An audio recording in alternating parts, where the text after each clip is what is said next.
Мен нөмір 7 Тұран мектеп гимназия коммуналдық мекемесінің 4 сынып оқушысы Мұхтар Нұрасымын. Мен сіздерге қазір Ескендір Елубаев 2017 жылы туылған.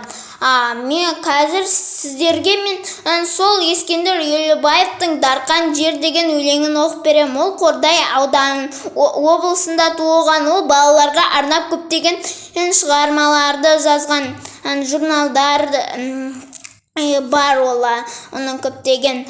Мен сол қазіргі елімізде болып жатқан жағдайға байланысты мен осындай кітаптар оқимын, заттар жасаймын, ата-анама көмектесем, көптеген жұмыстармен айналысам.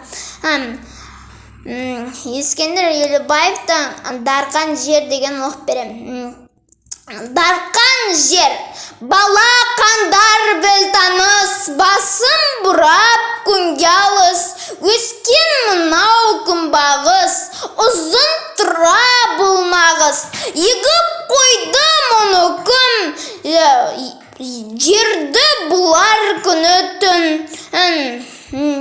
шырынын сорып ала алар, сол шынекті адамдар, мынау өскен қарбыздар, піскен кезде жарғызар, егіп қойды мұны күн, жерді бұлар күні түн, суын сорып ала алар, сол шынекті адамдар,